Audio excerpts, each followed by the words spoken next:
And like I mentioned, you had done an interview with the New York Times in the lead up to the New Hampshire primary because you weren't sure about who you were going to vote for, right? This is Yeah. which might be surprising to some people, right? Because you're a gun store owner. Donald Trump has gotten the endorsement of the NRA over the years, has had a close relationship with them, but of course also has maybe disappointed some people on policy on that front. We've talked about this a lot in the election, but can you just give us your view of why you were perhaps undecided going into the election? Yeah, so it's kind of interesting. Actually, the Times article ended up coming out because they had cold called me, kind of expecting what you would get with, your typical gun shop.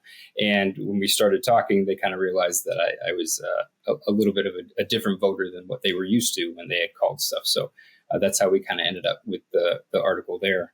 In the lead up to the election, or to the primary, I should say, for me, I'm always open-minded because, there's always a lot of candidates. There's always a lot of different viewpoints. And I've always been pretty proud of being not a single issue voter, but trying to look at the totality of where we're going as a country, as well as the stuff that I believe in, when I'm looking at who I'm voting for. So, when they were asking about stuff about the primary, I really didn't have a direction because to me, it's a hard choose right now. At least that's what it seems to be. Yeah. And this is, I think, one of the reasons I'm sure that they found you interesting. And one of the reasons I found your interview interesting is because there's, a sort of stereotype about gun voters or about gun owners being gun voters, and that it's the only thing they vote on, and they vote party line every time Republican, and that they're all, basically aligned with Donald Trump at this point. And, we've talked about a lot in the primary how Trump has a number of vulnerabilities on this particular issue from the pro-gun side of it. But those haven't really become much of an issue in the case, or in this primary. And I think it's been pretty fascinating to try and watch. And so, yeah, I want to get the view of someone like you, because I think also that you're perhaps emblematic of maybe a new generation of gun owner, a different demographic than normal, somebody who's not necessarily a party line conservative Republican, but also clearly believes in gun rights, including owning AR-15s and things of that nature. Since I assume you approve of owning them, since you build and sell absolutely. them. So that's why I wanted to have you on. And by the way, excuse my voice to anyone who's noticing this, but I'm getting over a little bit of a cold. But and so take us through your thought process when you were going down to vote as the primary approach. What were your main considerations, and where did guns fall on that scale?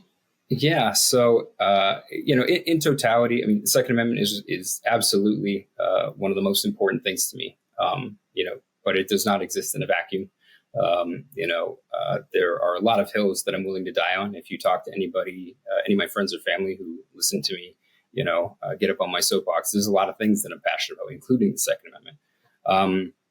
So certainly leading up to the primary, while the Second Amendment is first and foremost because it's my business, it's right there in front of my mind. That there are certainly a lot of other social issues. I mean, whether it be like immigration or economic policy, or I said about in the article, abortion rights and things like that.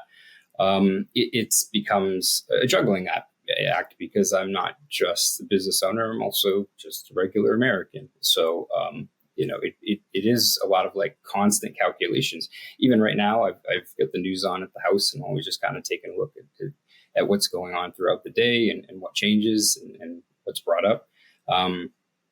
Because I kind of don't want to just stay in the one box of the gun store every day and talk to gun people and talk about Second Amendment things, because there's other stuff. On the weekend I do things that aren't firearms related. Sure. Yeah. And I don't think that's terribly unique even among gun owners, right? I think, again, going back to this sort of stereotype a lot of, especially I think gun rights activists have about how gun owners approach elections, which is that guns are the number one issue and it's the only issue and it's the only thing they'll vote on. And I don't think that's actually true in a majority of cases. It's certainly an issue, I think, where gun owners probably put gun policy higher up the list than non-gun owners do. But, for sure. but it's not Yeah. necessarily the only thing that everybody votes on. Yeah, and I would tell you that's probably the one thing that I've noticed in the last few weeks is there's been quite a lot of people who have come in and said that they feel the same way, in that they're much more nuanced when it comes to their political ideology. Mm-hmm. That's not to say that I don't see the people who are definitely single issue voters and who, I mean, for whatever reason, either it's too difficult or too complex to take the time to get into the other subjects, and it's just really easy to say, I love the Second Amendment, let's latch on to that. And that's, whoever comes out in the math that says they're the best for it, I'll go that direction. There's certainly those people there. But I think that, when you start talking to people one-on-one, instead of in larger groups, you start to see that there's a lot more subtlety and kind of nuance there for sure. Mm.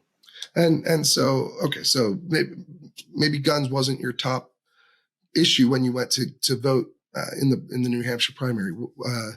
But as far as where that issue, but presumably it does rank fairly high for you, right? That's sort of the bottom line. Absolutely, yeah. And when you were headed to vote, how did things stack up in your mind? How did the candidates stack up? I mean, was there much of a fight? Did anyone try to appeal to you on this issue, you feel, in the primary? No, I honestly didn't see. I saw vague generalities, and to be fair, there was, I'm sure there was a ton I missed because I wasn't, super educated going up to the primaries on all of the candidates. Honestly, the things that stuck out to me the most were non-Second Amendment things that kind of turned me off from them. And then actually a few of them dropped off before the primary anyway, so relieving wasn't a consideration at that point.